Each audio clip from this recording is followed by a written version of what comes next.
Assalamualaikum warahmatullahi wabarakatuh. Selamat pagi anak-anak. Semoga kita senantiasa diberikan kesehatan. Sebelum pembelajaran kita mulai, kita berdoa dahulu ya. Berdoa mulai, berdoa selesai. Baik. Aku Indonesia, aku Pancasila. Ada lagunya ini.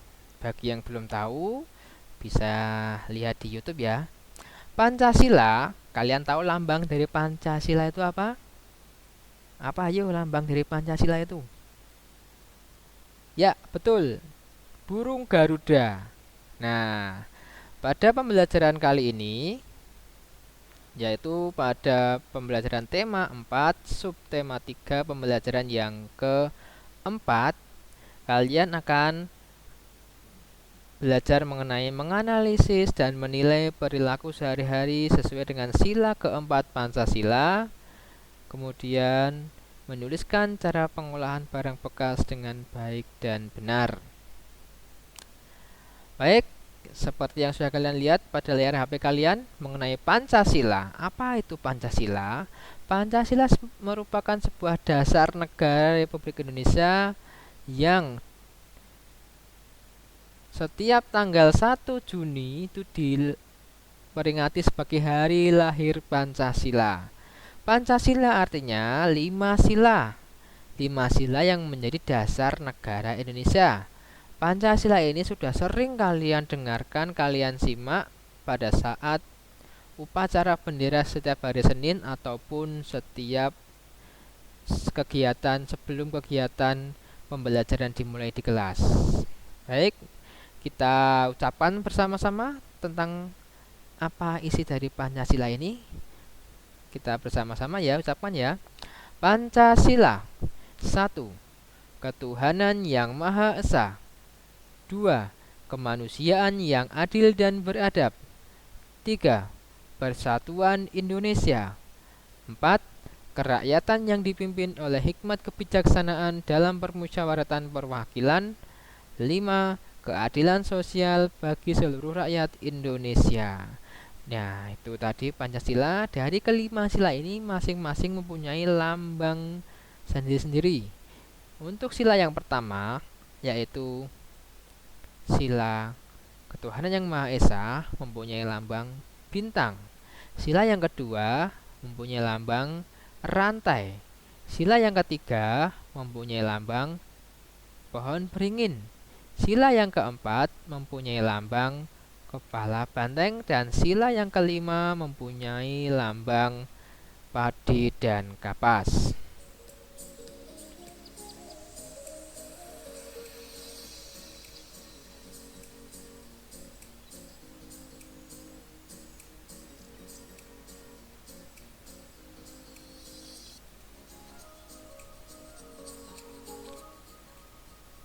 Siapa yang menanam, dia yang akan memetik hasilnya. Siapa yang belajar, dia yang akan mendapatkan ilmunya. Jangan patah semangat meskipun belajar di rumah, karena yakin suatu saat nanti ilmu yang kalian pelajari akan bermanfaat bagi kehidupan kalian sehari-hari.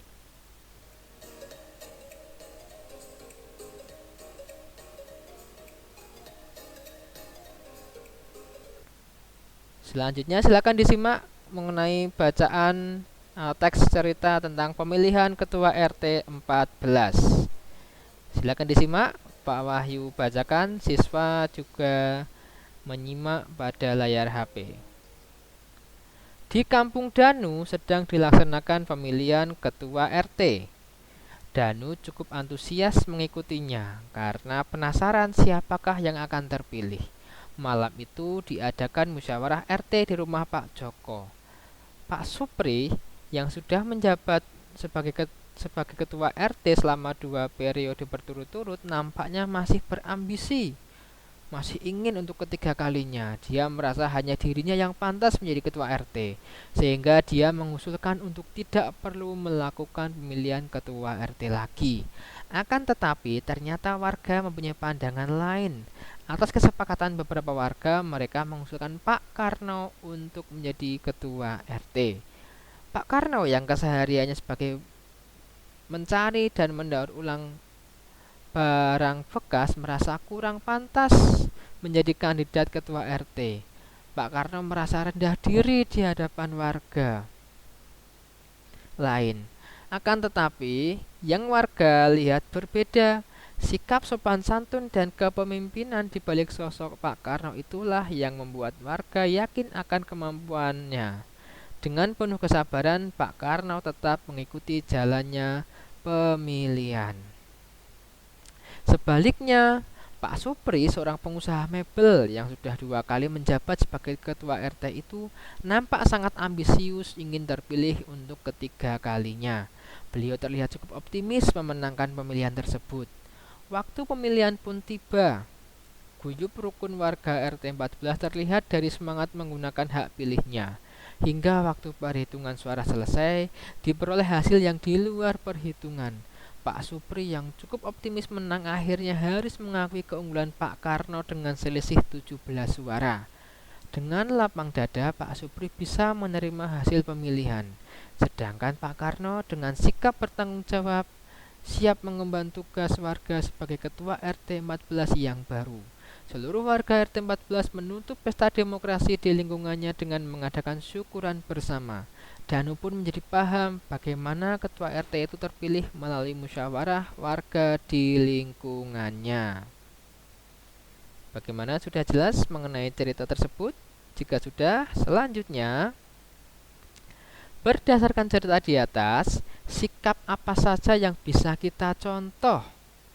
Sikap yang ditunjukkan oleh Pak Supri maupun sikap yang ditunjukkan oleh Pak Karno. Sikap apa saja yang bisa kita contoh? Yang kedua, sikap mana saja yang sesuai dengan pengamalan sila keempat Pancasila? Ayo, tadi bunyi dari sila keempat Pancasila, masih ingat kan? Nah, sikap mana saja yang sesuai dengan pengamalan sila keempat Pancasila yang terdapat pada cerita tersebut?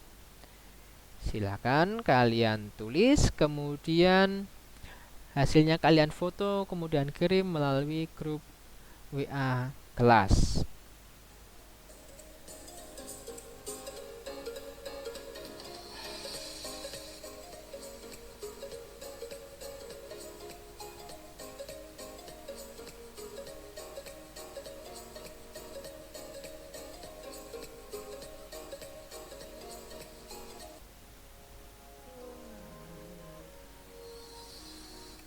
Selanjutnya, waktunya kita berdiskusi.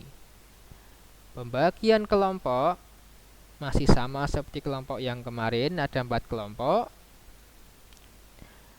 Silakan untuk mengkondisikan pada grup kelompok WA masing-masing untuk menyelesaikan atau untuk mendiskusikan materi yang akan Pak Wahyu berikan. Sudah siap semuanya? Jika sudah, silakan disimak bersama-sama teks berikut. Pengolahan barang bekas. Di sekitar kalian tentu banyak barang bekas. Barang bekas sering dianggap sebagai sampah dan harus segera dibuang. Semua barang yang dijual di toko pasti dilengkapi dengan bungkus. Setelah dibeli, barang itu digunakan, tetapi bungkusnya biasanya dibuang karena sudah tidak diperlukan. Berapa banyak barang bekas di sekitar kita? Apakah barang bekas lamanya tidak bermanfaat? Barang bekas atau sampah sebenarnya masih bisa dimanfaatkan. Barang bekas masih bisa dijual menjadi barang yang biasa dijual. Selain menghasilkan uang, pemanfaatan barang bekas juga bisa mengurangi pencemaran lingkungan. Banyak orang berprofesi sebagai pengolah barang bekas. Seorang perajin barang bekas mengolah barang bekas atau sampah menjadi benda yang bisa dijual dan menghasilkan uang. Selain itu, pekerjaan ini juga untuk mengurangi tumpukan sampah yang ada di sekitar kita. Lalu, bagaimanakah cara mengelola sampah tersebut? Silahkan kalian diskusikan. Ya, ini yang harus kalian diskusikan. Ada berbagai cara mengolah sampah. Ada 4 langkah, yaitu yang pertama adalah dengan cara mengurangi pemakaian.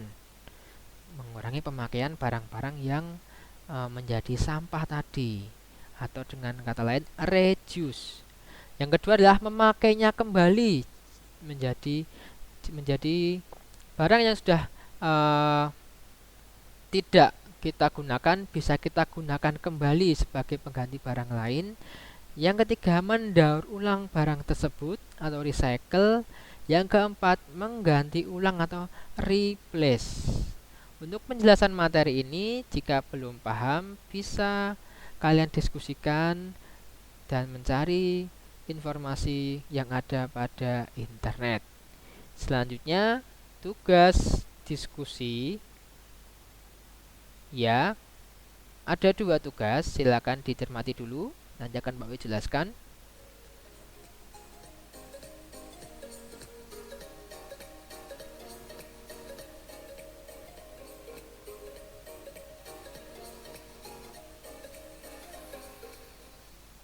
Bagaimana, sudah paham akan tugasnya? Tugas yang pertama adalah carilah botol bekas yang ada di sekitarmu, kemudian buatlah urutan cara mengolah botol bekas tersebut menjadi vas bunga.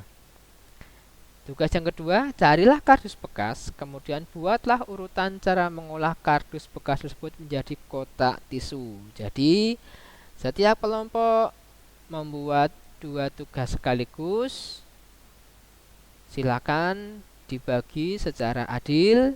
Siapa yang membuat urutan pengolahan botol bekas, siapa yang membuat urutan pengolahan kardus bekas. Hasilnya nanti silakan difoto kemudian dikirim melalui WA Pak Wahyu.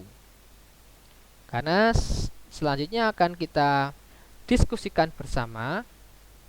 Seperti biasa, perwakilan kelompok menjelaskan hasil diskusi, nanti kelompok yang lain memperhatikan.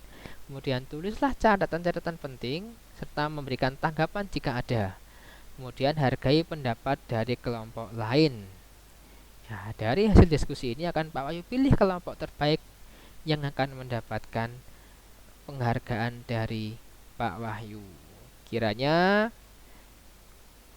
jika tidak ada yang ditanyakan, silahkan langsung dikerjakan. Sekian dari Pak Wahyu. Assalamualaikum warahmatullahi wabarakatuh.